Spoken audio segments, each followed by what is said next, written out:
Hello every one, എല്ലാവർക്കും psychology ഡയറീസിലേക്ക് സ്വാഗതം.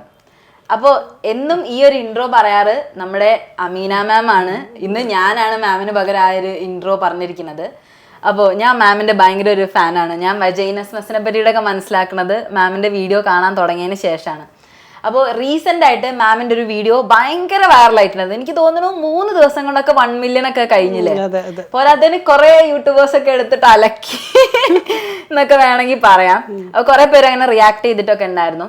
അപ്പോൾ മാം എങ്ങനെയാണ് ഈ ഒരു യൂട്യൂബ് ചാനൽ തുടങ്ങുന്ന കാര്യങ്ങളൊക്കെ? യൂട്യൂബ് ചാനൽ തുടങ്ങുന്ന കുറച്ച് വർഷങ്ങൾക്ക് മുമ്പ്, 3-4 വർഷം ആയി. അപ്പം ഇങ്ങനെ സൈക്കോളജിക്കൽ പേഷ്യൻസുകൾ വരാൻ വേണ്ടിയിട്ടും, പിന്നെ ഞാൻ ക്ലിനിക്ക് ആദ്യമായിട്ട് തുടങ്ങിയപ്പോഴും ഇങ്ങനത്തെയൊക്കെ ഡിസോർഡേഴ്സ് നമ്മുടെ ക്ലിനിക്കിൽ വരുന്നില്ല, അപ്പോൾ ഇങ്ങനത്തെയൊക്കെ ഡിസോർഡേഴ്സ് ഉണ്ടാവുമോ എന്നൊക്കെയുള്ള രീതിയിലേക്കൊക്കെ സെക്ഷൽ വീഡിയോസൊക്കെ ചെയ്യാൻ തുടങ്ങി. ആദ്യം ചെയ്തത് ഒരു വീഡിയോ ചെയ്യാം എന്ന് വിചാരിച്ചാൽ ആദ്യം തന്നെ ഒരു മാസ്റ്റർബേഷൻ ഗിൽറ്റിൻ്റെ ഒരു വീഡിയോ ആണ് ഫസ്റ്റ് ചെയ്തത്. അപ്പം ആ വീഡിയോ തന്നെ അങ്ങനെ സെക്ഷൽ വീഡിയോ ആയതിനെ കൊണ്ട് ആ ടോപ്പിക് എടുത്തൊന്നുമല്ല കേട്ടോ.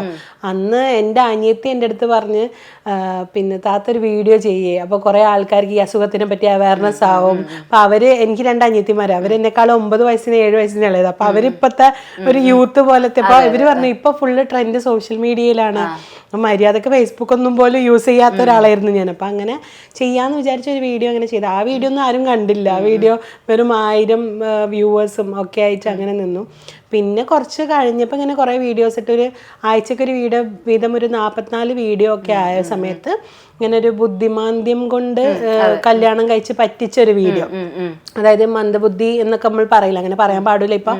അപ്പം അങ്ങനെ സ്പെഷ്യൽ എബിൾഡ് ആയ ഒരാളെ കൊണ്ട് അറിയാതെ പറ്റിച്ച് കല്യാണം കഴിച്ചൊരു വീഡിയോ ഭയങ്കരമായിട്ട് അങ്ങനെ വൈറലായി. അതിനോട് തൊട്ട് ഒരു ഡോട്ടറിനിലോടെ ഒരു ഇഷ്യൂ ഒക്കെ പറയുന്ന ഒരിത് വൈറലായി. അങ്ങനെ അത് കയറി പോയി. ഒരു ദിവസം രാത്രി ഒരു 11-12 മണിയൊക്കെ ആയപ്പോൾ, 1 മണിയൊക്കെ ആയപ്പോൾ എനിക്ക് കോൾ വന്നു, ഈ വീഡിയോ ഷൂട്ട് ചെയ്യുന്ന ഈ പിള്ളേരുടെ കോളൊന്ന് ചാനൽ വൈറലായിട്ടുണ്ട്, ഒന്ന് എൻ്റെ ഹസ്ബൻഡിനെ വിളിച്ച, ഒന്ന് അതിനെ നോക്കിക്കോ എന്നൊക്കെയുള്ള രീതിയിലേക്ക്. അപ്പോൾ ഭയങ്കര കമൻറ്റുകളൊക്കെ ആയിരുന്നു. ഭയങ്കര കമൻറ്റ് പറഞ്ഞാൽ, ഈ പെണ്ണായാൽ നിനക്ക് നാണമില്ലേ, മുസ്ലിമായിട്ട് നിനക്ക് കുറവില്ലേ, പിന്നെ എന്തിനൊക്കെയാണ് ഇങ്ങനെ ഇല്ലാ കഥകൾ പറയുന്നത്. അപ്പം ഞാൻ അപൂർവം കഥ ഉണ്ടാക്കി പറഞ്ഞു, പൈസ ഉണ്ടാക്കാൻ പറഞ്ഞു, അപ്പം കുറേ കമന്റ്സുകളൊക്കെ. ലാസ്റ്റ് വീഡിയോ കണ്ട സമയത്തും അതിൽ ഏറ്റവും കൂടുതൽ വരുന്ന ഒരു കഥയാണ് ഇവര് എപ്പോഴും പറയാറ്, ഫാബ്രിക്കേറ്റഡ് ആയിട്ടുള്ള സ്റ്റോറീസ് ആണ്, ഇവര് ഫുൾ സെക്ഷൽ കഥ മാത്രം പറയുന്നത്. ഞാൻ എൻ്റെ വീഡിയോയിൽ 44 വീഡിയോ ചെയ്ത സമയത്ത് നിങ്ങളൊക്കെ നോക്കിയാൽ മനസ്സിലാവും, സെക്ഷൽ ഡീവിയൻസിന്റെയും ഇറക്ടൈൽ ഡിസ്ഫങ്ഷന്റെയും മാസ്റ്റർബേഷൻ അഡിക്ഷന്റെ ഒരു വീഡിയോ അതിനിടയിലുണ്ട്. ബാക്കി 41 വീഡിയോയും ഡിപ്രഷൻ, മാനിയ, സ്കിസോഫ്രീനിയ, ഡെലൂഷണൽ ഡിസോർഡർ, ഇങ്ങനത്തെ നല്ല നല്ല ഡിസോർഡേഴ്സുകൾ സെക്ഷൽ അല്ലാത്ത ഒരുപാടുണ്ട്. പക്ഷെ അതൊന്നും ആൾക്കാർക്ക് കാണണ്ട. അതെ, ഞാൻ ചോദിക്കട്ടെ, എന്തുകൊണ്ടാണ് ആളുകൾ ഇത് തെരഞ്ഞു പിടിച്ച് കണ്ടിട്ട് തെറി വിളിക്കുന്നത്? ആ വീഡിയോ മാത്രം കയറിപ്പോയി അതിന്റെ അണ്ടറിൽ കമന്റുകളൊക്കെ വന്നു, ഒരുപാട് കമന്റുകൾ. അപ്പൊ ഫസ്റ്റിൽ എനിക്ക് തോന്നുന്നു കമന്റ് ഓഫ് ആക്കിയിട്ടുണ്ടായിരുന്നു ഒരു മാസം. എന്താ വെച്ചാൽ എനിക്ക് ആദ്യമായിട്ടല്ലേ, അന്നിപ്പോ ഉള്ള ഈ ഒരു ഐഡിയ ഒന്നും ഇല്ല സോഷ്യൽ മീഡിയനെ പറ്റിയും. എല്ലാരും കമന്റ് ചെയ്ത് അങ്ങനെ കൊല്ലാന്നുള്ളത് ഈ പ്രേക്ഷകരുടെ ഒരു ഇതാണെന്നൊന്നും അന്ന് വലിയ വിവരമില്ല. ഇപ്പൊ കുറച്ച് വർഷമൊക്കെ ആയതിന്റെ ശേഷം, ഒരു 4 വർഷത്തിന്റെ മേലെ ആയപ്പോ കുറച്ച് ഐഡിയ വന്ന്. അപ്പൊ പിന്നെ ഒരു മാസമൊക്കെ കഴിഞ്ഞതിന് ശേഷം കമന്റ് ബോക്സ് ഓൺ ആക്കി വിട്ട്, കമന്റ് വരട്ടെ. അപ്പൊ ആൾക്കാരുടെ പല കമന്റ്സുകളും ഉണ്ടാവും. കമന്റ് വായിക്കാൻ മാത്രം വേണ്ടി എന്റെ വീഡിയോയിൽ കയറുന്ന കുറെ പേരുണ്ട് എന്നൊക്കെ കേട്ടിട്ടുണ്ട്. ഇപ്പൊ ഞാനിപ്പോ യൂട്യൂബ് ചാനൽ മാത്രം കൊണ്ട് തന്നെ മാം ഭയങ്കര അത്യാവശ്യം നല്ല രീതിയിൽ പോപ്പുലർ ആയ പോലെയാണ് എനിക്ക് ഫീൽ ചെയ്യണത്. അപ്പൊ മാഡത്തിന്റെ ആദ്യത്തെ ക്ലിനിക്ക് എന്ന് പറഞ്ഞാൽ മഞ്ചേരിയിലായിരുന്നു. അപ്പൊ ഞാനും അവിടെ ഉണ്ടായിരുന്ന ഒരാളാണ്. അപ്പൊ നമുക്ക് നമ്മുടെ ആ പരിസരവാസികൾക്ക് മാത്രമേ മാമിനെ പറ്റിയിട്ട് അറിയുന്നുണ്ടായിരുന്നുള്ളൂ. പിന്നെ യൂട്യൂബ് ചാനൽ വൈറലായതോടെ ഇപ്പൊ ഞാൻ ഇന്ന് രാവിലെ വരുമ്പോൾ ഞാൻ മാമിനെ ഇന്റർവ്യൂ ചെയ്യാൻ പോവാണെന്ന് ഞാൻ എൻ്റെ ഒരു ഫ്രണ്ടിൻ്റെ അടുത്ത് പറഞ്ഞു. അപ്പൊ പറഞ്ഞു, ആ തട്ടൊക്കെ ഇട്ടിട്ട് ഇങ്ങനെ കഥയൊക്കെ പറയണ മാമല്ലേ, എനിക്കറിയാം എന്നൊക്കെ പറഞ്ഞു. അപ്പം അത്രയും ഒരു പോപ്പുലർ ആയിക്കൊണ്ടിരിക്കുകയാണ്. അപ്പം പണ്ടൊക്കെ എന്ന് പറഞ്ഞു കഴിഞ്ഞാൽ മാം കരിയർ സ്റ്റാർട്ട് ചെയ്ത സമയത്ത് ഈ എന്താ പറയുക, ഈ സെക്ഷൽ ആയിട്ടുള്ള അസുഖങ്ങൾ കാരണം അല്ലെങ്കിൽ സൈക്കോ സെക്ഷൽ ആയിട്ടുള്ള ഡിസോർഡേഴ്സ് കാരണം വരുന്ന ആൾക്കാരുടെ എണ്ണം വളരെ കുറവായിരുന്നു എങ്കിൽ ഇപ്പം ഈ യൂട്യൂബും അതുപോലെ സോഷ്യൽ മീഡിയയിലുള്ള ആ ഒരു ഇതൊക്കെ കാരണം ആ പേഷ്യൻറ്റിൻ്റെ നമ്പറിൽ ഒരു കയറ്റം ഉണ്ടായിട്ടുണ്ടോ ഇപ്പം? സെക്ഷൽ ഡിസോർഡർ മാത്രമല്ല, മൊത്തത്തിൽ സൈക്കോളജിസ്റ്റിനെ കാണിക്കാൻ പോകുന്നതിൽ ഒരു കയറ്റം. എന്താ വെച്ചാൽ നെറ്റ്ഫ്ലിക്സിലൊക്കെ പല വീഡിയോസിലും ഐ എം ടേക്കിംഗ് സൈക്കോതെറാപ്പി എന്നൊക്കെ ഓരോരുത്തർ പറയാനും പല പിന്നെ സെലിബ്രിറ്റീസ് ഒക്കെ എനിക്ക് ഡിപ്രഷൻ ഉണ്ടായിരുന്നു എന്ന് പറയാനൊക്കെ തുടങ്ങിയതിനെ കൊണ്ടിട്ട് ആൾക്കാർ അങ്ങനെ കുറച്ചും കൂടെ അവയർനെസ് ആയി വന്നിട്ടുണ്ട്. പണ്ട് ഈ പാല് കുടിക്കുക എന്ന് പറയുന്ന ഒരു സാധനത്തിന് ഈ മിൽക്ക് മൊസ്റ്റാഷ് എന്ന് പറഞ്ഞിട്ട് എല്ലാ സെലിബ്രിറ്റീസും പാല് കുടിച്ചുകൊണ്ടുള്ള ഫോട്ടോ മാഗസിനിൽ ഇട്ടിട്ട് പാല് കുടിക്കണം എന്നുള്ള ഒരു അവയർനെസ് ഉണ്ടാക്കി കൊണ്ടുവന്നു. അതേപോലെ ഡിപ്രഷൻ ഉണ്ടെങ്കിൽ കാണിക്കാന്നൊക്കെ സെലിബ്രിറ്റീസിന്റെ ഒരു പങ്ക് ഭയങ്കര കൂടുതലുണ്ട്. അപ്പൊ അവരങ്ങനെ ചെയ്ത് വന്നതിനെ കൊണ്ടിട്ട് അങ്ങനെ ഇമ്പ്രൂവ്മെന്റ്. അപ്പൊ ഞാൻ ആദ്യമായിട്ട് 2014 ഈ ഇന്റഗ്രേറ്റഡ് ക്ലിനിക്കൽ സൈക്കോളജി കോഴ്സ് കഴിഞ്ഞ 5 ഇയർ കോഴ്സ് ചിദംബരം ആണ് പഠിച്ചത്. അത് കഴിഞ്ഞ് പിന്നെ MPhil പോയി 2 ഇയേഴ്സ് കോഴ്സാണ്. പിന്നെ അവിടുന്ന് തൊട്ട് ഒരു 2016 MPhil പാസ് ഔട്ട് ആയി കഴിഞ്ഞതിൻ്റെ തൊട്ടും ഫസ്റ്റ് ജോയിൻ ചെയ്ത പ്രശാന്തി ഹോസ്പിറ്റൽ മഞ്ചേരി. അപ്പൊ അവിടെ കേസുകൾ വരുമായിരുന്നു. അപ്പൊ അന്നത്തെ നമ്മുടെ സോഷ്യൽ മീഡിയ ഒന്നും അങ്ങനെ ഇതില്ല. അപ്പൊ ക്ലാസ് എടുക്കാൻ പോവാ, ആകാശവാണിയിൽ ഇതിന് പോവാ, സ്കൂളിൽ ക്ലാസ് എടുക്കാൻ പോവാ, വാർഡ് മീറ്റിങ്ങിന് എന്തെങ്കിലും മോട്ടിവേഷന് ക്ലാസ് എടുക്കാൻ പോവാ, ബിസിനസ്സുകാരുടെ ഇടയിൽ അങ്ങനെ ഓൺട്രപ്രനർ എങ്ങനെ ആവാം എന്നൊക്കെ ഉള്ള രീതിയിലും കസ്റ്റമർ സൈക്കോളജിക്ക് ക്ലാസ് എടുക്കാൻ പോവാ. ഇങ്ങനെയൊക്കെ സാധനങ്ങളിലൂടെ കുറച്ചൊക്കെ ഇങ്ങനെ ഫേമസ് ആവാൻ തുടങ്ങി. ഇങ്ങനെ കുറച്ച് ആൾക്കാർക്ക് എന്നെ കണ്ടാ അറിയാം. പിന്നെ ഈ സൂപ്പർ മാർക്കറ്റിലൊക്കെ പോകുമ്പോൾ 1-2 പേരൊക്കെ അമീന മാം അല്ലേ എന്ന് ചോദിക്കുന്ന ഒരു സാധനമൊക്കെ ആ ഫസ്റ്റ് 2 ഇയേഴ്സിനെ കൊണ്ട്. അന്നൊന്നും വീഡിയോസ് ഇല്ല കേട്ടോ, അന്നൊന്നും ചാനലില്ല. പിന്നെയാണ് കാലിക്കറ്റ് ക്ലിനിക്ക് തുടങ്ങുന്നത്. കാലിക്കറ്റ് ക്ലിനിക്കാണ് ഫസ്റ്റ്, പിന്നെ മഞ്ചേരി, പിന്നെ കണ്ണൂർ. ഇങ്ങനെയാണ് തുടങ്ങിയത്. കണ്ണൂർ തുടങ്ങിയിട്ട് ഇപ്പോൾ 2 വർഷം ആവണേ ഉള്ളൂ. കാലിക്കറ്റ് ക്ലിനിക്കിൽ സ്റ്റാർട്ട് ചെയ്ത് ഒരു 1 ഇയർ ഒക്കെ കഴിഞ്ഞ് കുറച്ച് വർഷങ്ങൾ കഴിഞ്ഞതിൻ്റെ ശേഷമാണ് വീഡിയോ ചെയ്യാനായിട്ട് സ്റ്റാർട്ട് ചെയ്യുന്നത്. ഇപ്പം മാം ഇത്രയധികം ഇപ്പോൾ ഒരു 8 വർഷക്കാലം, എനിക്ക് തോന്നുന്നു 2016 തൊട്ടിട്ട് മാം ഈ ഒരു ഫീൽഡിൽ വർക്ക് ചെയ്യുന്നുണ്ട്. അതിൽ ഏറ്റവും ചലഞ്ചിങ് ആയിട്ടുള്ള ഒരു കേസ് ഏതായിരുന്നു മാമിന് ഓർത്തെടുക്കാൻ കഴിയും? എല്ലാ കേസും ചലഞ്ചിങ് ആണ്. എല്ലാ കേസും, ഓരോ കേസും ഓരോ കഥകളല്ലേ, ഓരോ സാധനങ്ങൾ, ഓരോ ആൾക്കാർ. ചില ആൾക്കാരൊക്കെ വീഡിയോയിൽ പറയും കഥയുണ്ട്, ഈ മാഡം ഉണ്ടാക്കുന്ന കഥയാണോ ഇതെന്നൊക്കെ ചോദിക്കാറുണ്ട്. പേഷ്യന്റിന്റെ ഇൻഫോർമേഷൻസ് പറയാതെ, അതായത് ഐഡന്റിറ്റി, അവരുടെ പേര്, സ്ഥലം, വയസ്സ്, കാര്യങ്ങളൊക്കെ നമ്മൾ മറച്ചു വെച്ചുകൊണ്ടാണ് ചെയ്യുന്നത്. അത് ഡിസ്ക്ലെയിമറിന് നമ്മൾ വീഡിയോന്റെ മുന്നേ കൊടുത്തിട്ടുണ്ട്, പക്ഷെ അതാരും കാണാറില്ല ആ ഒരു കാര്യം. അപ്പൊ മറച്ചു വെച്ചുകൊണ്ടാണ് പറയുക. ഇപ്പൊ ഈ അടുത്ത് എനിക്കൊരു പേഷ്യന്റ് റിവ്യൂ തന്നായിരുന്നു, വൈജനസ്മസ് ഞാൻ മാറ്റി കൊടുക്കുന്നുണ്ട്. സാധാരണ അങ്ങനെ ഒരു രോഗിയും ഞാൻ ഇവിടെ വന്ന് മാറിപ്പോയി, എനിക്ക് മാമിനെ കൊണ്ട് മാറിയെന്ന് റിവ്യൂ തരൂല. എന്താ വെച്ചാൽ വേറെ വല്ല പ്രൊഫഷൻ, ഇപ്പൊ ഒരു കാർഡിയക് സർജൻ ആണെന്നുണ്ടെങ്കിൽ മാഡം ഡോക്ടറാണ് എന്നെ സർജറി ചെയ്ത് ഓർമ്മയുണ്ടോന്ന് കല്യാണം പരിപാടിക്കൊക്കെ കണ്ടപ്പോ വന്നു, നമ്മളെ കണ്ടു കഴിഞ്ഞാൽ അബൌട്ടൻ അടിച്ച് തിരിച്ചു പോകുന്നത്. പക്ഷെ നമ്മളുടെ അടുത്ത് വന്നു എന്ന് ആൾക്കാർക്ക് പറയണത് ഇഷ്ടമല്ല. അപ്പൊ ആ പേഷ്യന്റ് ഇങ്ങോട്ടേക്ക് വന്നിട്ട് പറഞ്ഞു, ഇത്രയും വർഷമായിട്ട് ഞങ്ങൾക്ക് കുഞ്ഞുങ്ങളില്ല, ഞങ്ങൾക്ക് സെക്സ് ചെയ്യാൻ പേടിയായതിനെ കൊണ്ട്, വജനസ്മസ് എന്ന് പറഞ്ഞാൽ സെക്സ് ചെയ്യാൻ പേടിനെ കൊണ്ട് സെക്സ് ചെയ്യാൻ പറ്റാത്തൊരവസ്ഥ, ഊരിയൊക്കെ ഇങ്ങനെ പൊന്തിപ്പോയി. അപ്പം അതിനെ കൊണ്ട് അവർക്ക് ചെയ്യാൻ പറ്റിയില്ല. അപ്പം അവർക്ക് കുഞ്ഞുങ്ങളായി, പ്രഗ്നൻ്റ് ഒക്കെ ആയി. അപ്പോൾ ഞാൻ ഒരു വീഡിയോ എന്തായാലും ചെയ്യും മാമിനെന്ന് പറഞ്ഞ് ആദ്യമായിട്ടാണ് ഇങ്ങോട്ടേക്കൊരു കുട്ടി വരുന്നത്. അപ്പോൾ ആ വീഡിയോ ഞാൻ പറഞ്ഞു, എന്നാലും സാരില്ല, നീ മുഖമൊക്കെ കവർ ചെയ്തോന്ന്, എൻ്റെ വോയിസ് ഒക്കെ നമുക്ക് ഏതെങ്കിലും ആപ്പിലിട്ട് ചേഞ്ച് ചെയ്തിട്ട് ചെയ്യാം, വർഷമൊന്നും കറക്റ്റ് പറയണ്ട, 12 വർഷമായി എത്ര വർഷമായി എന്നൊന്നും കറക്റ്റ് പറയണ്ട, ഞാൻ വയസ്സ് പറയുമ്പോഴും കറക്റ്റ് പറയാറില്ല. പിന്നെ ഒരു കഥ പോലെ പറയുമ്പോഴാണ് നമുക്ക് എല്ലാവർക്കും കഥയാണ് എല്ലാവരും ഏറ്റവും കൂടുതൽ പേര് ചോദിക്കുന്നത്, അറിയാൻ ആഗ്രഹിക്കുന്നത് അതാണ്. ഇപ്പോൾ മാം ഇങ്ങനെ പറയുമ്പോൾ അത് ഈ കേൾക്കുന്ന ആളുകൾക്ക് തോന്നില്ലേ ഇങ്ങനെ അയ്യോ എന്നെ പറ്റിയാണല്ലോ, അല്ലെങ്കിൽ അവരുടെ ചുറ്റിനുള്ള ആളുകൾക്ക് മനസ്സിലാവത്തില്ലേ ഇവരെ പറ്റിയാണ് ഈ പറയുന്നത്? അങ്ങനെ ഒരിക്കലും മനസ്സിലാവില്ല. എന്താ വെച്ചാൽ അവരുടെ ഐഡന്റിറ്റി ഒന്നും പറയുന്നില്ല. പിന്നെ ഒറ്റപ്പെട്ട കഥകൾ, അതായത് അപൂർവം കഥകളൊക്കെ പറഞ്ഞപ്പോൾ ഞാൻ ഇയാളുടെ എന്തെങ്കിലും ഒരു കഥ ഇയാളിനോട് പറഞ്ഞു, അത് ലോകത്തിൽ എവിടെയും കേട്ടിട്ടില്ല, ആദ്യമായിട്ടാണ് ഇങ്ങനെ ഒരു കാര്യം കേൾക്കുന്നത്. അത് ഞാൻ പറയുമ്പോൾ ഇയാൾക്ക് ചിലപ്പം തോന്നും ആ മാം എൻ്റെ പറഞ്ഞു. പക്ഷെ അങ്ങനത്തെ കഥകൾ നമ്മൾ പറയാറില്ല. അങ്ങനത്തെ കേസ് ഒരു 10 കേസെങ്കിലും വന്നിട്ടുണ്ടെങ്കിൽ, ഇപ്പൊ ലാസ്റ്റ് വൈറലായി എന്ന് പറയുന്ന ഈ വീഡിയോയില് മദറിൻലോയും മോളുടെ ഭർത്താവും തമ്മിലുള്ള ഒരു അഫയറിന്റെ ഇത് ഒരുപാട് പേഷ്യന്റ് വന്നിട്ടുണ്ട്. ഇത് ഒരു ഒറ്റപ്പെട്ട കമന്റിന്റെ അടിയിൽ തന്നെ നമുക്ക് കാണാൻ പറ്റും. മാത്രമല്ല ഓരോ യൂട്യൂബേഴ്സ് അതിന്റെ റിവ്യൂ ചെയ്യുന്ന സമയത്ത് അതിന്റെ അടിയിൽ ഇതൊക്കെ എല്ലായിടത്തും നടക്കുന്നതാണെന്ന് ഒരു വിഭാഗം പറയുമ്പോൾ അവർ തന്നെ ഓപ്പോസ് ചെയ്ത് സംസാരിക്കുന്നുണ്ട് അതിനെ പറ്റിയിട്ട്, ഇത് എല്ലായിടത്തും നടക്കുന്നതാണെന്നുള്ള രീതിയിൽ. പക്ഷെ ചിലര് അത് അംഗീകരിക്കാൻ റെഡിയില്ല.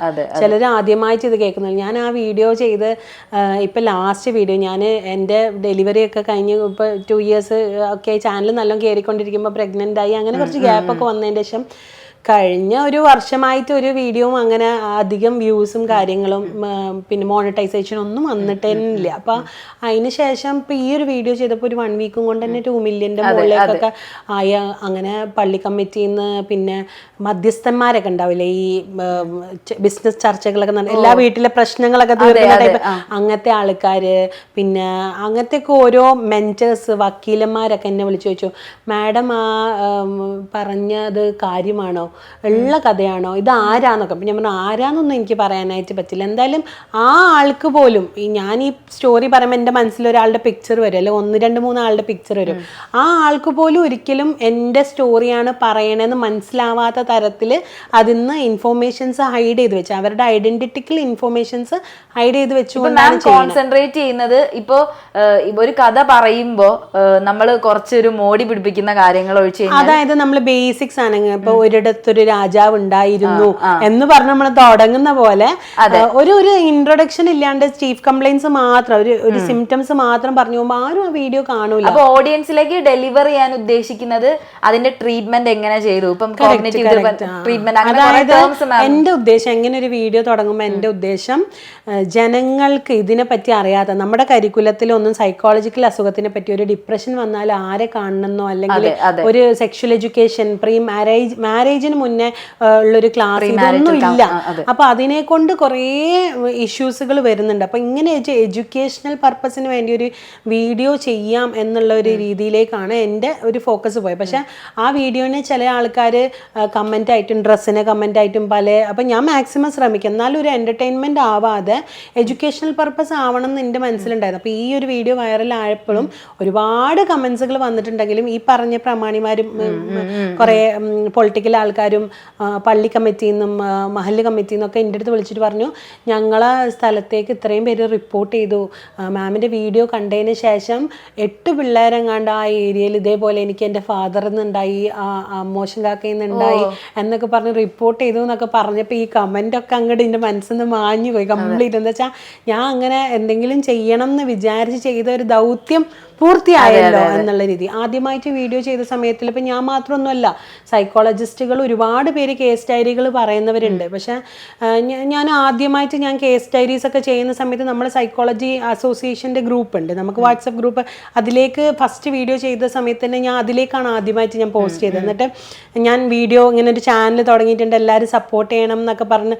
പക്ഷെ പിന്നീട് വീഡിയോ ഭയങ്കരമായി വൈറലായപ്പോൾ എനിക്ക് അസോസിയേഷൻ എന്നൊക്കെ കോൾ വന്നു, പേഷ്യൻസിന് ഇങ്ങനെ എത്തിക്സ് ഫോളോ ചെയ്യില്ല അല്ലെങ്കിൽ പേഷ്യൻറ്റിൻ്റെ ഇൻഫോർമേഷൻസ് പറഞ്ഞു എന്ന് ഞാൻ പറഞ്ഞു, പേഷ്യൻസിന് ഇൻഫോർമേഷൻസ് പറയണില്ലല്ലോ, ഞാൻ പറയണില്ല എന്ന് പറഞ്ഞിട്ട് കുറേ സ്ഥലങ്ങളിൽ എല്ലാ വീഡിയോയിലും കുറേയൊക്കെ വീഡിയോയിലും ഞാൻ പറയാറുണ്ട്, ഡിസ്ക്ലെയിമർ ഉണ്ട് എന്നൊക്കെ പറഞ്ഞ് മനസ്സിലായപ്പോൾ അപ്പോൾ ചാനൽ വൈറലായപ്പോൾ പിന്നെ കുറേ പേര് അങ്ങനെ ചോദ്യം ചെയ്തതൊക്കെ ആയ കുറേ അനുഭവങ്ങളൊക്കെ എനിക്ക് ഉണ്ടായിട്ടുണ്ട്. ഇപ്പം മാം പറഞ്ഞ പോലെ തന്നെ പല ഇങ്ങനെ ഉത്തരവാദിത്തപ്പെട്ട സ്ഥാനങ്ങളിലൊക്കെ ഇരിക്കുന്ന ആൾക്കാരുടെ ഭാഗത്തു നിന്നൊക്കെ ഇങ്ങനെ ക്വസ്റ്റ്യൻസും കാര്യങ്ങളൊക്കെ വന്നിട്ടുണ്ട്. അപ്പോൾ അഫ്കോഴ്സ് നമ്മുടെ ഫാമിലിയുടെ ഭാഗത്തു നിന്നുള്ള ഒരു സപ്പോർട്ട് എന്ന് പറയുന്നത് ഭയങ്കര വലിയൊരു കാര്യമാണ്. അപ്പം ഹസ്ബൻഡ് ആയാലും പാരൻസ് ആയാലും എങ്ങനെയാണ് ഇതിന് ഇങ്ങനത്തെ ഒരു കാര്യം? എൻ്റെ പാരൻസ് വളരെ സപ്പോർട്ടീവാണ്, ഹസ്ബൻഡും മോൻ പിന്നെ ചെറുതാണ്, ഹസ്ബൻഡും വളരെ സപ്പോർട്ടീവാണ്. അപ്പോൾ ഇത്തരം കേസുകളിൽ ഞാൻ ഇങ്ങനെ പറയും, ഇങ്ങനെ പേഷ്യൻ്റ് വന്ന് മാറിപ്പോയി, ഹസ്ബൻഡിനോട് ഇങ്ങനെ പറയും, ഇങ്ങനെ ഇത്രയും വർഷമായിട്ട് കുഞ്ഞില്ലാത്തൊരു കുട്ടി വജനസ്മസ് ആയിരുന്നു, ഞാൻ ചെയ്തവർക്ക് പ്രഗ്നൻ്റ് ആയി, അപ്പോൾ അവരെന്നെ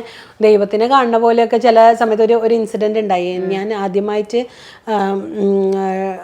ആദ്യത്തെ സമയത്തിലൊക്കെ ഡീൽ ചെയ്ത ഒരു പേഷ്യൻ്റ് എൻ്റെ അടുത്ത് അവർ ഡിപ്രഷനായിട്ട് വന്നായിരുന്നു, ദേഷ്യം സങ്കടമൊക്കെ ആയിട്ട്. അപ്പം ഇവർക്ക് കുഞ്ഞുങ്ങളില്ല, അപ്പോൾ എത്രയോ വർഷമായി, അപ്പോൾ ഇവർ ഇൻ്റർകാസ്റ്റ് മാരേജാണ്, അപ്പോൾ ഇവർക്ക് ദൈവശാപം കൊണ്ട് ദൈവത്തിനെ കൊണ്ട് എന്തോ ശാപം കിട്ടിയിട്ടാണ് കുഞ്ഞുങ്ങളില്ലാത്ത അല്ലെങ്കിൽ സെക്സ് ചെയ്യാൻ പറ്റാത്ത എന്നുള്ള ഒരു തോട്ടിലായിരുന്നു അവർ. അപ്പം ഞാനിങ്ങനെ സിംറ്റംസ് കേട്ടപ്പോൾ ഇത് വൈജനിസ്മസ് ആണല്ലോ, ഇത് പേടീനെ കൊണ്ട് സെക്സ് ചെയ്യാൻ പറ്റാത്തൊരു അസുഖമാണല്ലോ എന്നൊക്കെ ഉള്ളത് മനസ്സിലായപ്പോൾ ഞാൻ ട്രീറ്റ് ചെയ്ത് അവർ പ്രഗ്നൻ്റ് ഒക്കെ ആയി. അതിനുശേഷം കുട്ടീനെയും കൊണ്ട് ഹോസ്പിറ്റലിൽ നിന്ന് ഡിസ്ചാർജ് ആയിട്ട് നേരെ എൻ്റെ അടുത്തേക്ക് വന്നു. അന്ന് എനിക്ക് കുട്ടീനെ മര്യാദക്ക് എടുക്കാൻ പോലും അറിയില്ല. അപ്പോൾ ആ ഒരു നിമിഷം സാധാരണ നമ്മൾ സൈക്കോളജിസ്റ്റുകൾ കരയാൻ പാടില്ല, പേഷ്യൻസ് സങ്കടം പറയുമ്പോൾ നമ്മൾ കണ്ണിൽ നിന്ന് വെള്ളം വരരുത്. അപ്പോൾ അങ്ങനെ ഒരു അനുഭവം ഉണ്ടായപ്പോൾ എനിക്ക് ശരിക്കും എൻ്റെ ഈ കമൻസുകളൊക്കെ പോട്ടെ, വിവരമില്ലായ്മയാണ്. വിവരമില്ലായിട്ടാണ് ഓരോരുത്തർ അവനവന് വന്നു കഴിഞ്ഞാൽ അവനവന് അത് മനസ്സിലാവുള്ളൂ. അപ്പോൾ ഒരുപാട് പേഷ്യൻസ് പറയാറുണ്ട് വന്നു കഴിഞ്ഞാൽ മാമിനെ ഞങ്ങളും വിചാരിച്ചിരുന്നു ആദ്യം ഇത്തരം ഡിസോർഡറുകളൊക്കെ ഉണ്ടോ. അപ്പോൾ കേസ് ഡയറി പോട്ടെ, ഞാനൊരു ഡിസോർഡറിനെ പറ്റിയിട്ട് ക്ലാസ് എടുത്തു കഴിഞ്ഞ് കഴിഞ്ഞാൽ ഇല്ലാത്ത ഡിസോർഡർ ഉണ്ടാക്കി പൈസ ഉണ്ടാക്കാൻ നോക്കുന്നു എന്നൊക്കെ പറഞ്ഞ് കുറേ കമൻറ്റ് വരും. അപ്പോൾ അങ്ങനത്തെ ആൾക്കാർ പിന്നീട് എൻ്റെ അടുത്ത് വന്നിട്ട് ഞങ്ങളും ഇത് ആദ്യം കേട്ടപ്പോൾ ഇത് ഇല്ലാത്തൊരു കഥയാണെന്ന് വിചാരിച്ച, ഇല്ലാത്ത കേസ്, ഇല്ലാത്ത അസുഖമാണെന്നാണ് വിചാരിച്ചത്. പക്ഷെ ഞങ്ങൾക്ക് വന്നപ്പോഴാണ് മനസ്സിലായത്. അപ്പോൾ എനിക്ക് തോന്നുന്നു സൊസൈറ്റിയിൽ ഇപ്പോൾ പല ആളുകൾക്ക് ഇതൊരു ഡിസോർഡർ ആണെന്ന് മനസ്സിലാക്കാൻ ഒരു പ്രയാസമുള്ള പോലെ തോന്നുന്നുണ്ട്. അതായത് ഇതിപ്പോൾ ഒരു ഡിസോർഡർ ആണ്, ഇതിന് ചികിത്സയുണ്ടെന്നുള്ളത് അവർ മനസ്സിലാക്കുന്നില്ല. ഇപ്പം ഞാൻ പറഞ്ഞ പോലെ ഒരു പനിക്കോ തലവേദനയ്ക്കൊക്കെ വേണമെങ്കിൽ നമ്മൾ മരുന്ന് കഴിക്കും. പക്ഷേ ഇപ്പം നമുക്ക് മാനസികമായിട്ടുണ്ടാവുന്ന ബുദ്ധിമുട്ടുകൾക്ക് മരുന്ന് കഴിക്കാൻ ആളുകൾക്ക് ബുദ്ധിമുട്ടാണ്. എന്തുകൊണ്ടായിരിക്കും അങ്ങനത്തെ ഒരു ഇത് നമുക്ക് ഇങ്ങനെ ഉണ്ടാവും? ആൾക്കാർക്ക് പറയാൻ ഭയങ്കര മടിയാണ്.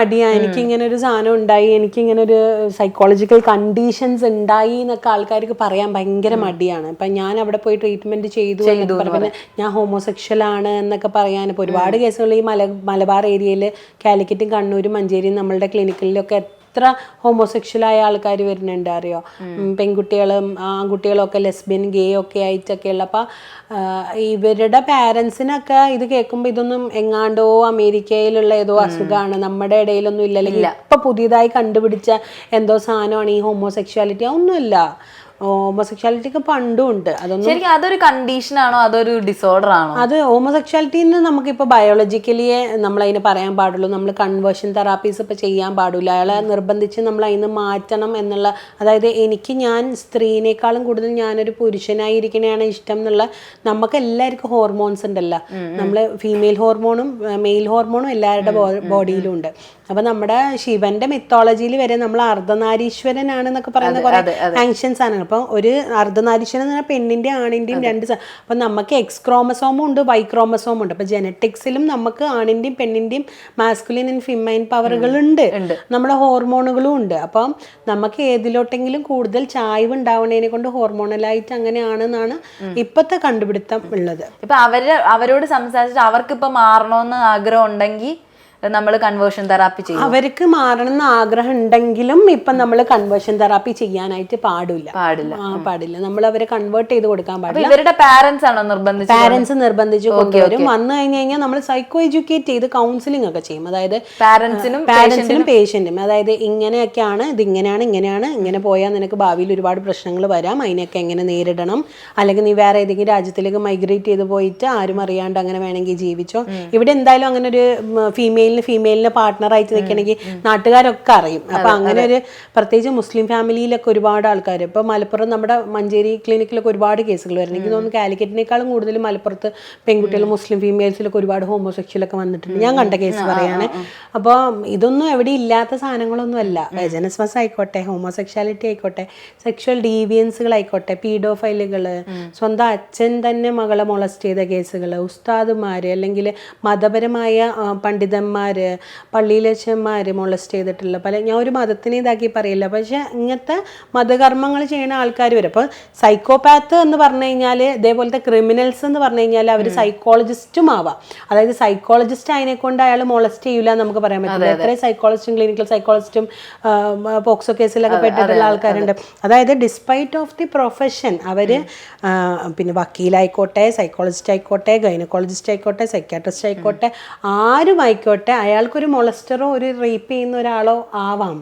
അത് അയാളുടെ പ്രൊഫഷന് മാറ്റർ ചെയ്യില്ല.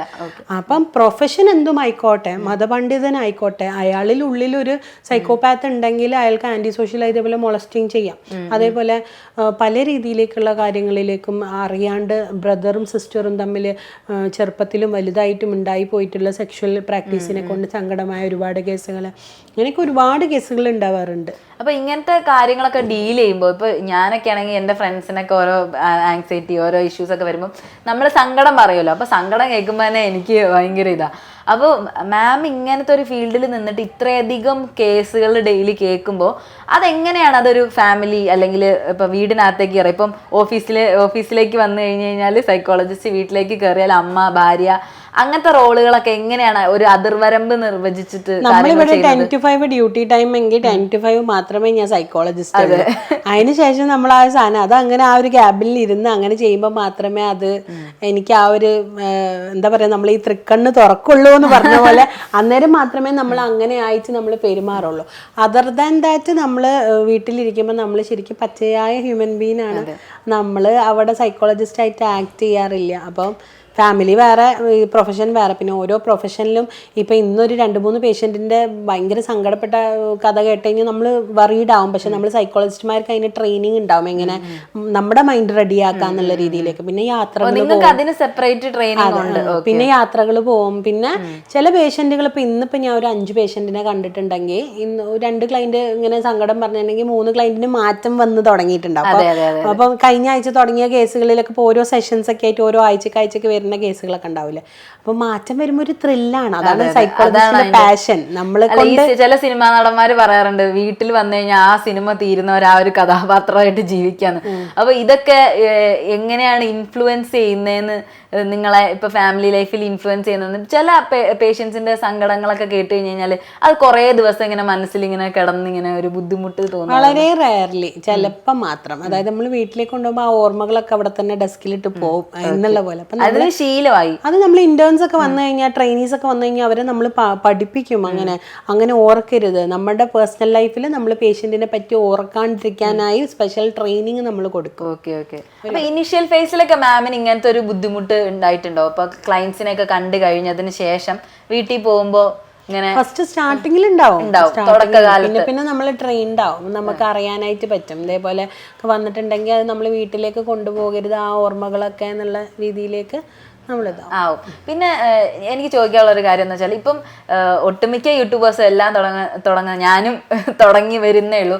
അപ്പോൾ കുറേ നെഗറ്റീവ് കമന്റ് വരുമല്ലോ നമുക്ക്. അപ്പോൾ ഒന്ന് നിർത്തിയിട്ട് പോയാൽ മതി. ഇപ്പം മാം ഇങ്ങനത്തെ ഒരു കണ്ടന്റും കൂടെ ഡീൽ ചെയ്യുമ്പോൾ ചില സമയങ്ങളിൽ, ഞാൻ യൂട്യൂബിൽ ഇങ്ങനത്തെ ഒരു കണ്ടന്റ് ചെയ്യാൻ വേണ്ടി ഇറങ്ങിയല്ല. എൻ്റെ 44 വീഡിയോ ഉള്ള സമയത്തിൽ വൈറലായപ്പം വെറും 3 വീഡിയോ മാത്രമേ സെക്ഷൽ കണ്ടന്റ് ഉള്ളൂ, സെക്ഷൽ ഡിസോർഡർ ഉള്ളൂ. പക്ഷെ ഒരു രാത്രി പകലാകുമ്പോഴത്തേനേക്ക് ആ സെക്ഷൽ വീഡിയോ മാത്രം ഇങ്ങനെ കയറിപ്പോയി. അത് എന്തുകൊണ്ടാണ് അങ്ങനെ? അത് മലയാളികളുടെ ഒരു ലൈംഗിക ദാരിദ്ര്യം കൊണ്ടാണോ അങ്ങനെ? കമന്റ് ബോക്സിലൊക്കെ സ്കൂളുകളിലായാലും സെക്ഷൽ എഡ്യൂക്കേഷനും കാര്യങ്ങളൊന്നും മര്യാദയ്ക്ക് കിട്ടുന്നില്ല. അപ്പം ഇപ്പൊ വളർന്നിട്ടുള്ള ചില ആൾക്കാരുടെ വിചാരം സെക്ഷൽ എഡ്യൂക്കേഷൻ എന്ന് പറഞ്ഞാൽ അവരെ അറിയാത്തയും കൂടെ വെറുതെ പഠിപ്പിച്ച് അവരൊന്നും കൂടെ സെക്ഷൽ, ഈ മാസ്റ്റർബേഷൻ എന്നൊക്കെ പറഞ്ഞു കഴിഞ്ഞാൽ കുട്ടികളെ ആരും പഠിപ്പിക്കേണ്ട ആവശ്യമില്ല. കുട്ടികൾ കുളിക്കുന്ന സമയത്തോ എപ്പോഴെങ്കിലും ഒരു മൂത്രമൊഴിക്കാൻ മുട്ടിയ സമയത്തോ എങ്ങാനും പെനിസേരിയയിൽ ടച്ച് ചെയ്ത് പോയിട്ടുണ്ടെങ്കിൽ ഒരു സുഖം ഫീൽ ചെയ്യുമ്പോൾ അവിടെ ചിലപ്പോൾ ഇജാക്കുലേഷൻ സംഭവിക്കുമ്പോൾ ഇങ്ങനെ ഒരു സാധനം ഇങ്ങനെ പോകും, ഇങ്ങനെയാണ് എന്നുള്ളത് അവർ തിരിച്ചറിയും. അതേപോലെ പെൺകുട്ടികളാകുമ്പോൾ കമിഴ്ന്ന് കിടക്കുമ്പോൾ ഇങ്ങനെ എന്തെങ്കിലും റബ്ബ് ചെയ്ത പോലെ എങ്ങനെ മൂവ് ചെയ്താൽ ഇവിടെ ഇങ്ങനെ പ്രസ് ചെയ്ത് പിടിക്കുമ്പോൾ ഒക്കെ ചെറിയ കുട്ടികൾ വരും. ഓക്കെ, അപ്പം പ്രസ് ചെയ്ത് പോകുമ്പോൾ ചെറിയൊരു പെൺകുട്ടി എന്നോട് പറഞ്ഞാൽ എന്തിനാ മോളെ നീ അങ്ങനെ ചെയ്യുന്ന ചോദിച്ചപ്പോൾ എനിക്കൊരു സുഖാന്ന്. അപ്പം നമ്മൾ ചെറിയ കുഞ്ഞുങ്ങൾ ഇങ്ങനെ പറയുമ്പോൾ നമ്മൾ എന്താ വെച്ചാൽ ആ കുട്ടിക്ക് സെക്സ് എന്താന്ന് പോലും അറിയില്ല. പക്ഷെ ഇങ്ങനെ ചെയ്യുമ്പോൾ എക്സ്പ്ലോറേഷൻ്റെ ഭാഗമായി, ബോഡി എക്സ്പ്ലോർ ചെയ്യുന്നതിൻ്റെ ഭാഗമായിട്ട് അങ്ങനെ കണ്ടുപിടിച്ച് കഴിഞ്ഞ് കഴിഞ്ഞാൽ പിന്നെ അത് മാസ്റ്റർബേഷൻ ആയി തുടങ്ങും. അപ്പോൾ ചില ആൾക്കാർ പിടിച്ച് ഭയങ്കര സംഭവമാക്കി, പ്രത്യേകിച്ച് മാസ്റ്റർബേഷൻ ചെയ്ത് പിടിച്ച പയ്യന്മാരൊന്നും അങ്ങനെ ഭയങ്കരമായിട്ട് ചീത്തയൊക്കെ പറഞ്ഞ് കൗൺസിലിംഗ് ഒന്നും കൊണ്ടുവരാൻ പാടില്ല. ഇതെല്ലാവരും ചെയ്യണ കാര്യമല്ലേ. ചില ഉമ്മമാർക്കും ഉപ്പമാർക്കൊക്കെ അയ്യോ എൻ്റെ മകൻ മാസ്റ്റർബേറ്റ് ചെയ്തു എന്ന് പറയുന്ന ഭയങ്കര മതത്തിൽ തെറ്റാണ്, മതപരമായി അങ്ങനെ ചെയ്യാൻ പാടില്ല. പക്ഷെ അത് എക്സ്പ്ലോറേഷൻ്റെ ഭാഗമായിട്ട് കുട്ടി കണ്ടുപഠിച്ചതായിരിക്കും. അങ്ങനെയൊന്നും റിയാക്ട് ചെയ്യാൻ പാടില്ല. അങ്ങനെ എന്തെങ്കിലും കണ്ടു കഴിഞ്ഞാൽ കുട്ടീനെ ഒരു സൈക്കോളജിസ്റ്റിന്റെ അടുത്തേക്ക് വേണമെങ്കിൽ കൊണ്ടുവരാം, അല്ലെങ്കിൽ നിങ്ങൾ തന്നെ പറഞ്ഞ് മനസ്സിലാക്കി കൊണ്ടുവരുമ്പോൾ പാരന്റ്സിനുള്ള കൗൺസിലിംഗും കിട്ടും. പാരന്റ്സിനും കൗൺസിലിംഗ് കൊടുക്കും. പിന്നെ ഈ കുട്ടീനോട് പറഞ്ഞു കൊടുക്കും, അതായത് ഏതാണ് നല്ലത്, ഇങ്ങനെ ചെയ്യാൻ പാടില്ലാത്തതും ഡൂസ് ആൻഡ് ഡോൺസുകൾ ഉണ്ട്. നമ്മൾ സെക്സിൽ ഇങ്ങനെ ചെയ്യാം, ഇങ്ങനെ ചെയ്യരുത്, ഇങ്ങനെയാണ് നമ്മൾ ചെയ്യാൻ പാടുന്ന കാര്യങ്ങൾ എന്തൊക്കെയാ, മതം എന്ത് പറയുന്നു എന്നൊക്കെ പറഞ്ഞ് എഡ്യൂക്കേറ്റ് ചെയ്യുക. ഇപ്പൊ പ്രീ മാരിറ്റൽ കൗൺസിലിങ്ങിന് മാരേജിന് ശേഷം അമ്മായിമ്മേനോട് എങ്ങനെ നിൽക്കണം, സെക്സ് എങ്ങനെ ചെയ്യണം, എന്ത് ചെയ്യാൻ പാടില്ല, പ്രഗ്നന്റ് ആയി എന്ന് പെട്ടെന്ന് അറിഞ്ഞാൽ എന്ത് ചെയ്യണം, ഇങ്ങനത്തെയൊക്കെ പല സാധനങ്ങളെ പറ്റി എഡ്യൂക്കേറ്റ് ചെയ്യുന്നതാണ് പ്രീ മാരിറ്റൽ മാരിറ്റൽ ക്ലാസ്സുകളും അല്ലെങ്കിൽ സെക്ഷൽ എഡ്യൂക്കേഷനും. ഇതിനെ ആൾക്കാർക്ക് ഇതിനെപ്പറ്റി അറിയാണ്ട് സെക്സ് എഡ്യൂക്കേഷൻ എന്നുള്ള സെക്സ് എന്നുള്ള വേർഡ് കേട്ടാൽ തന്നെ അവർക്ക് ഭയങ്കരമായിട്ട് പ്രശ്നമാണ്. അത് പ്രശ്നമാണ്. അപ്പം അങ്ങനെ ഒരു ഇപ്പം ഞാൻ തന്നെ എല്ലാ കേസുകളും ഞാൻ കാണും. ഡിപ്രഷൻ കാണും, മാരിറ്റൽ ഇഷ്യൂസ് കാണും. സെക്ഷൽ കേസ് മാത്രമല്ല, ഞാൻ ഒരിക്കലും സെക്ഷൽ കേസ് മാത്രം ഡീൽ ചെയ്യുന്ന ഒരു സൈക്കോളജിസ്റ്റായി നിൽക്കണം എന്ന് ആഗ്രഹിക്കുന്ന ഒരാളും അല്ല, അങ്ങനെയല്ല. ഓക്കെ, അപ്പം ഇപ്പം തന്നെ ഞാൻ ആഴ്ചക്ക് 2 ദിവസം മാത്രമാണ് സെക്ഷൽ കേസുകൾ കാണുന്നത്. പക്ഷെ എന്തോരം പേഷ്യൻസ് ആണ് ഇതിലുള്ളത്. ഒരുപാട് ആൾക്കാർക്ക് ഇപ്പം ചില സൈക്കോളജിസ്റ്റുമാർക്ക് പോലും സെക്ഷൽ കേസുകളിൽ എക്സ്പേർട്ട് ആണെന്ന് പറയാൻ പേടിയാണ്. എന്താ വെച്ചാൽ അങ്ങനെ മുദ്ര കുത്തി കഴിഞ്ഞിട്ട് നമ്മുടെ ഒരു ഇന്റർവ്യൂവിൽ ഞാൻ പറഞ്ഞിട്ടുണ്ട്, നമ്മുടെ ഇവിടെയുള്ള വേറെ ഒരു സാറിനെ സൈക്കോളജിസ്റ്റിനെ കല്യാണ വീട്ടിൽ നിന്ന് കണ്ടപ്പോൾ സാറ് ഒരു ഇറക്ടൈൽ ഡിസ്ഫങ്ഷന്റെ ഒരു വീഡിയോ ചെയ്തപ്പോൾ മറ്റു പടത്തിലില്ലേ എന്നൊക്കെ ഇങ്ങനെ കാണിക്കുന്ന പോലെ കണ്ടിട്ടുണ്ട് സാറിന്റെ വീഡിയോ കണ്ടിട്ടുണ്ട് എന്നുള്ള രീതിയിൽ. അപ്പോൾ സാറ് അതിന് മുന്നേ ഒരുപാട് വീഡിയോസുകൾ ചെയ്തിട്ടുണ്ട്. പക്ഷെ ഇങ്ങനെ ഒരു കണ്ടന്റ് ചെയ്യുമ്പോൾ കുടുംബത്തിൽ നിന്നൊക്കെ ഉള്ള ഒരു അപ്രോച്ച് വ്യത്യാസം വരും. പിന്നെ ചില ആൾക്കാർക്ക് സ്വന്തം കുഞ്ഞുങ്ങൾ എന്താ കരുതുക, നാളെ വെച്ചെന്നോ ഉമ്മ ഇങ്ങനെ ഒരു ഏരിയയിലാണ് എക്സ്പേർട്ട് എന്ന് പറയുമ്പോൾ കുട്ടികൾക്ക് അവരുടെ ഫ്രണ്ട്സ് കളിയാക്കുമോ? അപ്പൊ നമ്മൾ പറഞ്ഞു കൊടുക്കുമ്പോ ഗൈനക്കോളജിസ്റ്റുമാർ അപ്പം കളിയാക്കണ്ടേ? അല്ല, അപ്പൊ യൂറോളജിക്കാര് കളിയാക്കണ്ടേ? യൂറോളജിക്കാർ ഈ പെനിസിനെ ഡീൽ ചെയ്യുന്ന അവരല്ലേ, വജൈനെ ഡീൽ ചെയ്യുന്ന അവരല്ലേ? സെക്ഷൽ പാർട്ട് അധികം ഈ ചാർട്ടുകൾ ഉണ്ടാവില്ലേ സ്കൂളില്, കണ്ണ് കൈ ഒക്കെ ഇങ്ങനെ വരച്ച് ആ ചാർട്ടില് ഒരുപാട് ചാർട്ടില് ഈ താഴേക്ക് വന്നു കഴിഞ്ഞാൽ ഈ ഭാഗത്തിന് നേരെ ആരോ ഇല്ല, പേരും ഇല്ല. അപ്പൊ കുട്ടികളായിരിക്കും ഈ ചാർട്ടിൽ നോക്കിയിട്ട് ആ ഭാഗത്തിന് പേരില്ലേ, ഇനി അങ്ങനെ ഒരു ഭാഗം. കുഞ്ഞുനാൾ തൊട്ട് ഇതൊന്നും പറയാൻ പാടില്ലാത്ത ഒരു കാര്യമാണെന്ന് ഇങ്ങനെ ഫീഡ് ചെയ്ത് കൊണ്ടുപോകും. ഈ സാനിറ്ററി പാഡ് മേടിക്കാൻ ചെന്ന് കഴിഞ്ഞാൽ ഷോപ്പിൽ, അത് നമുക്കൊക്കെ പണ്ടുണ്ടായിട്ടുള്ള കാര്യമാണ്. ഇങ്ങനെ മേടിച്ച് ഇങ്ങനെ പൊതിഞ്ഞൊക്കെ കൊണ്ടുപോകും. പിന്നെ എന്റെ ചില ഫ്രണ്ട്സ് ആണെങ്കിൽ എന്തിനാ അത് പൊതിഞ്ഞു കൊണ്ടുപോകണെന്ന് ഞാൻ കുറെ ആലോചിക്കും. എന്തിനാ അതിപ്പോ പൊതിഞ്ഞു കൊണ്ടുപോകുന്നത്? അതിപ്പോ എല്ലാവർക്കും ഉള്ളൊരു സാധനമല്ലേ, ഫീമെയിൽ ആയി കഴിഞ്ഞാൽ എല്ലാവർക്കും അറിയണ ഒരു കാര്യമല്ലേ. മെഡിക്കൽ സ്റ്റോറിലൊക്കെ പോയിട്ട് പാഡ് മേടിക്കാനുള്ള മടി കൊണ്ട് അതെ, അവിടെയുള്ള എല്ലാവരും പോയിട്ട് മെഡിക്കൽ ഷോപ്പിൽ പോയി അവിടെയുള്ള എല്ലാവരും പോയി കഴിഞ്ഞിട്ട് ഇങ്ങനെ നിൽക്കുന്നതാണ്. അതേപോലെ കടയിലൊക്കെ പോയ ഗ്രോസറി ഷോപ്പിൽ പോയ പെൺകുട്ടികൾ ഇങ്ങനെ വന്ന് നിൽക്കുന്ന കാണുമ്പോൾ തന്നെ കടക്കാരനറിയാം ഇത് മേടിക്കാൻ വന്നത്. അപ്പൊ അയാൾ ഏതെങ്കിലും ഒരു ബ്രാൻഡ് എടുത്ത് കൊടുക്കും. നമുക്കൊരു ബ്രാൻഡ് ചൂസ് ചെയ്യാൻ പോലും ഇപ്പൊ ഇത് വേണ്ട, വിസ്പർ വേണ്ട, സ്റ്റേ ഫ്രീ മതി എന്ന് പറയാൻ പോലും ആൾക്കാർ ഇങ്ങനെ ഒരു നോട്ടം നോക്കും. അന്നേരം ഇതെന്താ ഈ പെണ്ണ് ഇങ്ങനെ ഒരു കുറവില്ലാണ്ട് വന്ന് സാനിറ്ററി പാഡ് മേടിക്കുന്നു, എന്തിനാണ് അങ്ങനെ ഒരു കുറവ് എന്ന് നമ്മളത് ആലോചിക്കേണ്ട ഒരു സാധനമാണ്. അപ്പൊ ഓഡിയൻസ് ഇത് കേൾക്കുന്ന ആൾക്കാരോടൊക്കെ എനിക്ക് പറയാനുള്ളത് എന്താ വെച്ചാൽ, നമ്മള് ആ ഒരു ചങ്ങല പൊട്ടിച്ചെങ്കിൽ മാത്രമേ ഇത്തരത്തിലുള്ള ടാബ്ലറ്റ്സ് ഒക്കെ പോകുള്ളൂ. അപ്പൊ ഒരുപാട് സാധനങ്ങൾ ഇതേപോലത്തെ ഉണ്ട്. അപ്പൊ സെക്ഷൽ ഏരിയാസ് എന്ന് പറയുന്നത് മെറിറ്റൽ ഏരിയാസ് അല്ലെങ്കിൽ സൈക്കോളജിക്കൽ ഡിസോർഡേഴ്സ്, ഡിപ്രഷൻ ആയിക്കോട്ടെ എന്തോ ആയിക്കോട്ടെ, ഇതിനെ പറ്റിയൊക്കെ നമുക്ക് അറിവുണ്ടാക്കുക എന്ന് പറയുന്നതാണ് മെയിൻ ആയിട്ടുള്ളൊരു സാധനം. നമ്മളതിനെ നമുക്ക് നാളെ വന്നു കഴിഞ്ഞപ്പോൾ ഒരാള് എക്സിബിഷനിസം കാണിച്ചു എന്ന് വിചാരിക്കുക, അതായത് അയാളുടെ ബോഡി പാർട്ട് പ്രദർശിപ്പിച്ചു. ഞാൻ കാണിക്കുന്ന പരിഭ്രമം, എൻ്റെ ഫേസിൽ കാണുന്ന റിയാക്ഷനാണ് അയാൾക്ക് ത്രില്ല്. ആ ത്രില്ലിന് വേണ്ടിയിട്ടാണ് അയാൾ അത് ചെയ്യുന്നത്, ഒരു സെക്ഷൽ പ്ലഷറിന് വേണ്ടിയിട്ട്. അയാൾക്ക് ചിലപ്പോൾ നോർമൽ സെക്സ് എൻജോയ് ചെയ്യാൻ പറ്റുന്നുണ്ടാവില്ല. അപ്പോൾ ആ ത്രില്ല് കാണിച്ചാലാണ് ഇയാൾ വൈത്താല വരിക, ഓടി വരിക എന്നൊക്കെ ഉള്ളത് നമുക്ക് ആദ്യമേ എഡ്യൂക്കേഷൻ ഉണ്ടെങ്കിൽ. ഇപ്പം കുഞ്ഞുങ്ങൾക്ക് വഴിയരികിലൊക്കെ ഇങ്ങനെ ആരെങ്കിലും തുണി പൊക്കി കാണിക്കുന്നുണ്ടെങ്കിൽ നീ മോളെ മുഖത്തൊരു റിയാക്ഷനും കാണിക്കണ്ടേ, എന്താടോ എന്ന് ചോദിക്കുകയാണെങ്കിൽ അയാളെ വൈക്ക് പോയിക്കോളും. അപ്പൊ ഇത് പഠിപ്പിക്കണ്ടേ? ആദ്യമായിട്ട് ഇതൊന്നും അറിയാണ്ട് ഒരു കുട്ടീനെ പുറത്തേക്ക് വിടുമ്പോൾ നമ്മളിത് അറിയാണ്ട് കുട്ടികൾ ഇത് പേടിച്ചു പോവാണ്. ലേറ്റർ ഓൺ ഉള്ള സെക്ഷൽ ലൈഫിൽ ഭയങ്കരമായ സെക്ഷൽ ഇഷ്യൂസും പല സെക്ഷൽ ലൈഫ് കോളമായി പോയ ചൈൽഡ്ഹുഡ് എക്സ്പീരിയൻസിനെ കൊണ്ടും മൊളസ്റ്റിങ്ങിനെ കൊണ്ടും സെക്ഷൽ ലൈഫ് ഇഷ്യൂ ആയിപ്പോയ ഒരുപാട് പേര് കൗൺസിലിങ്ങിനും സൈക്കോതെറാപ്പിക്കൊക്കെ വരാറുണ്ട്. ഇപ്പം മാം ഈ ഒരു ടോപ്പിക് നമുക്ക് മാറ്റി നമ്മൾ പിന്നെ അതിലേക്ക് തന്നെ ഇങ്ങനെ പോകണം. അപ്പൊ പിന്നെ നമ്മൾ ഇത് തന്നെയാണ് എന്നുള്ളൊരു നമുക്ക് അല്ലാത്ത രീതിയിൽ ഇപ്പം മറ്റ് സൈക്കോളജിക്കൽ ആയിട്ടുള്ള ഡിസോർഡേഴ്സ് എടുക്കാം. അതിന് മുന്നേ ആയിട്ട് എനിക്കൊരു ക്വസ്റ്റ്യൻ ചോദിക്കാനുള്ളത്, പലർക്കും ഒരു സംശയമുള്ളതാണ് ഈ സൈക്കോളജിസ്റ്റും സൈക്യാട്രിസ്റ്റും തമ്മിലുള്ള ഒരു വ്യത്യാസം എന്ന് പറയുന്നത്. ഇപ്പം ഞാനിപ്പോൾ സൈക്കോളജിസ്റ്റിന്റെ അടുത്ത് പോവാണ് അല്ലെങ്കിൽ തെറാപ്പിസ്റ്റിന്റെ അടുത്ത് പോവാണെന്ന് പറഞ്ഞാലും നീ ബ്രാൻഡിന്റെ ഡോക്ടറിന്റെ അടുത്തേക്ക് പോവല്ലേ എന്നുള്ളൊരു സംസാരം എന്ന് പറയുന്നത്.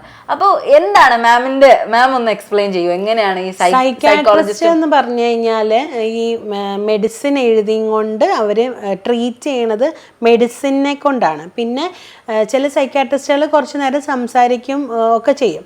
സൈക്കോളജി എന്ന് പറഞ്ഞാൽ മരുന്നില്ല. ഓക്കെ, സൈക്കോളജി, ഞാൻ ക്ലിനിക്കൽ സൈക്കോളജിസ്റ്റ് ആണ്. അതായത് കൂടുതലും എവിഡൻസ് ബേസ്ഡ് ആയ സൈക്കോതെറാപ്പീസും ടെസ്റ്റിങ്സും IQ ടെസ്റ്റ് ഒക്കെ പോലത്തെ അതൊക്കെ ചെയ്യാനുള്ള ലൈസൻസ്ഡ് ആയ കോഴ്സ് പഠിച്ചിട്ടുള്ള ഒരാളാണ്. അപ്പോൾ സൈക്കോളജിസ്റ്റുകളുടെ നമ്മളുടെ കൺസൾട്ടൻറ്റ് സൈക്കോളജിസ്റ്റ് എന്ന് പറഞ്ഞു കഴിഞ്ഞാൽ MSc MA സൈക്കോളജി കഴിഞ്ഞ ആൾക്കാരാണ്. അപ്പോൾ കൗൺസിലിങ്ങും സൈക്കോളജിയും സൈക്കോതെറാപ്പിയും നമ്മളുടെ ബന്ധം ആദ്യം അറിയണം. കൗൺസിലിംഗ് എന്ന് പറഞ്ഞു കഴിഞ്ഞാൽ നമ്മൾ സജഷൻസും അഡ്വൈസൊക്കെ കൊടുത്ത് അവരുടെ പ്രശ്നങ്ങൾ കേട്ട് പരിഹാരങ്ങളൊക്കെ പറഞ്ഞു കൊടുത്ത് സോൾവ് ആക്കി കൊടുക്കുന്ന ഒരു പരിപാടി. സൈക്കോതെറാപ്പി എന്ന് പറഞ്ഞാൽ അങ്ങനെയല്ല. ഫസ്റ്റ് വന്ന ഇങ്ങനെ ചെയ്യണം, സെക്കൻഡ് വന്ന റാപ്പോ എസ്റ്റാബ്ലിഷൻസ്, തേർഡ് വന്ന സൈക്കോ എഡ്യൂക്കേറ്റ് ചെയ്യണം, ഫോർത്ത് ഇൻസൈറ്റ് ഉണ്ടാക്കണം, ഫിഫ്ത്ത് അങ്ങനെ ഓരോ അസുഖത്തിനും സ്റ്റെപ്പായി മൊഡ്യൂൾസ് ഒക്കെ പോലെ കണ്ടുപിടിക്കപ്പെട്ട സൈക്കോതെറാപ്പീസ് ഉണ്ട്. ഇത് 100,000 പേഷ്യന്റിൽ ചെയ്ത എവിഡൻസ് ബേസ്ഡ് ആണ്. എല്ലാവർക്കും മാറിയിട്ടുണ്ട് എന്നുള്ള പഠനങ്ങൾ ഉറപ്പ് വരുത്തിയിട്ടുള്ള തെറാപ്പികളെയാണ് എവിഡൻസ് ബേസ്ഡ് തെറാപ്പീസ് എന്ന് പറയുന്നത്. അത് ചെയ്തിട്ടുള്ള ആൾക്കാരെ, അത് ചെയ്യുന്ന ആൾക്കാരെയാണ് നമ്മൾ സൈക്കോതെറാപ്പിസ്റ്റ് എന്ന് പറയുന്നത്. അതിനുവേണ്ടി സ്പെഷ്യൽ പഠിച്ച MPhil ഇൻ ക്ലിനിക്കൽ സൈക്കോളജി എന്ന് പറഞ്ഞ കോഴ്സ് പഠിച്ച ആളാണ് ഞാൻ. അതുകൊണ്ടാണ് ക്ലിനിക്കൽ സൈക്കോളജിസ്റ്റ് എന്ന് നമ്മൾ പറയുന്നത്. സൈക്കോളജിസ്റ്റ് എന്ന് പറയുമ്പോൾ അപ്പോൾ മെഡിസിൻ ഇല്ലാണ്ട് നമ്മളെ കൗൺസിൽ ചെയ്തും അതായത് റിസർച്ചിനെ ബേസ് സൈക്കോതെറാപ്പി ചെയ്തിട്ട് നമ്മുടെ ആ ഒരു ട്രീറ്റ് ചെയ്യുന്നത്. ഇപ്പൊ നോർമലായ ആൾക്കാർ വരാം, വെറുതെ വിഷമം ഉണ്ടെങ്കിൽ നിങ്ങൾക്ക് സൈക്കോളജിസ്റ്റിനെ കാണാൻ വരാം. നിങ്ങൾക്ക് ഭ്രാന്ത് വേണമെന്നില്ല. ഭ്രാന്ത് എന്ന് പറഞ്ഞു കഴിഞ്ഞാല് സൈക്കോളജിയിൽ 3 കാറ്റഗറീസ് ആണ്. ഒന്ന് ന്യൂറോസിസ്, ബേജാറ്, വെപ്രാളം, ടെൻഷൻ, OCD. ഒന്ന് സൈക്കോസിസ്, ശരിക്കും നമ്മൾ കിളി പോയി ഔട്ടായി കട്ടായി പോയി എന്നൊക്കെ പറയുന്നത്. ഇൻസൈറ്റ് ഇല്ലാത്ത രോഗികൾ, അതായത് സ്കിസോഫ്രീനിയ അങ്ങനത്തെ ഡെലൂഷണൽ ഡിസോർഡർ, സംശയരോഗം. പിന്നെ ഒന്ന് പേഴ്സണാലിറ്റി ഡിസോർഡർ, അതായത് narcissistic personality, dependent personality, anti social personality. ഈ 3 കാറ്റഗറിക്കാരും നമ്മളെ കാണാൻ വരും. ഇപ്പം ഒരു നോർമൽ ഇപ്പൊ ഒരു ആള് എന്നുള്ള നിലയ്ക്ക് ഇപ്പൊ എനിക്ക് എന്തെങ്കിലും ഒരു പ്രശ്നം ഉണ്ടെങ്കിൽ ഇപ്പൊ സൈക്യാട്രിസ്റ്റിനെ ആണോ അതോ സൈക്കോളജിസ്റ്റിനെ കണ്ടാൽ മതിയോ എന്ന് ഞാൻ എങ്ങനെയാണ് അതിന്റെ ഒരു ക്രൈറ്റീരിയ? ഇനിയിപ്പോ നിങ്ങൾ എങ്ങനെ പോയാലും സൈക്യാട്രിസ്റ്റിന്റെ അടുത്ത് പോയാൽ അവരുടെ കേസ് അല്ലെങ്കിൽ അവർ പറയും നിങ്ങൾക്ക് മരുന്നിന്റെ ആവശ്യമില്ല. എനിക്ക് ഒരുപാട് നല്ല സുഹൃത്തുക്കളായ സൈക്യാട്രിസ്റ്റുകളുണ്ട്. അവർ പറയും ഇത് മരുന്ന് എടുക്കേണ്ട ആവശ്യമില്ലാത്ത കേസാണ് മോളെ, നീ ഇങ്ങനെ പോയിക്കോ, സൈക്കോളജിസ്റ്റിന്റെ അടുത്ത് പോയിക്കോ, ക്ലിനിക്കൽ സൈക്കോളജിസ്റ്റിന്റെ അടുത്ത് പോയിക്കോന്ന് പറയും. നമ്മളടുത്ത് അതേപോലത്തെ കേസുകൾ വന്നു കഴിഞ്ഞാൽ നമ്മൾ നോക്കിയിട്ട് നമ്മൾ വെച്ചോണ്ടിരിക്കേണ്ട കേസല്ല. മരുന്നില്ലാണ്ട് ഇതിനെ മാറ്റാൻ പറ്റൂല എന്ന് തോന്നുകയാണെന്നുണ്ടെങ്കിൽ നമ്മൾ നമ്മുടെ ഈ നമുക്ക് അറിയുന്ന സൈക്കാട്രിസ്റ്റുകളെ വിളിച്ച് ഞാൻ ഒരു പേഷ്യന്റിനെ വിടുന്നുണ്ട് എന്ന് പറഞ്ഞ് അങ്ങനെ വിടും. അപ്പൊ നിങ്ങൾ തമ്മിലുള്ള ഒരു ഇന്റർലിങ്ക് എല്ലാം ഒരു ടീം വർക്കാണ്. അതെ അതെ. അപ്പോ മാഡം പിന്നെ എനിക്ക് ചോദിക്കാനുള്ള ഒരു കാര്യം എന്ന് പറഞ്ഞു കഴിഞ്ഞാല് ഇപ്പൊ നമ്മള് സിനിമയിലൊക്കെ മറ്റേ North 24 കാലത്തിലൊക്കെ ഏറ്റവും കൂടുതൽ കാണുന്ന ഒരു സംഭവം OCD, ഇങ്ങനെ വൃത്തി കൂടുതൽ. ഈ OCD എന്ന് പറഞ്ഞാൽ ശരിക്കും വൃത്തി കൂടുതൽ മാത്രം. OCDയിൽ വൃത്തി കൂടുതൽ മാത്രമല്ല, ചെക്കേഴ്സ്, വാഷേഴ്സ്, ഹോർഡേഴ്സ്, പെർഫെക്ഷനിസ്റ്റ്, ഓർഡറിങ്, അങ്ങനെ പല പല ടൈപ്പ് ഉണ്ട്. റുമിനേറ്റിംഗ് OCDയിൽ വെറും ചിന്തിക്കണ മാത്രം ടൈപ്പ് OCD വരും. അതുപോലെ ദൈവത്തിനോട് സെക്സ് ചെയ്തു പോകുമോ എന്ന് ഭയമുള്ള സെക്ഷൽ OCDs, ബ്ലാസ്ഫേമസ് തോട്ട്സ് എന്ന് അതിന് പറയാം. അതായത് സ്വന്തം ദൈവവുമായിട്ടുള്ള സെക്ഷൽ ചിന്തകൾ വെറുതെയെങ്കിലും ഇങ്ങനെ വരിക. എന്തിനാ വരണേന്നൊന്നും അറിയില്ല, അങ്ങനെ വരിക. അതൊരു സുഖേട്. അതിന് നമ്മൾ കോഗ്നിറ്റീവ് ബിഹേവിയർ തെറാപ്പി പോലത്തെ തെറാപ്പീസ് ചെയ്ത് പെട്ടെന്ന് തന്നെ മാറ്റി കൊടുക്കുന്ന ഒരു സാധനം. പിന്നെ OCDയിൽ സെക്ഷൽ ഡിസ്ഗസ്റ്റ്, അതായത് സെക്സ് ചെയ്യുമ്പോൾ നമുക്കൊരു ശരീരത്തിൻ്റെ വൃത്തി ഭയങ്കര ഇമ്പോർട്ടൻ്റ് അല്ലേ.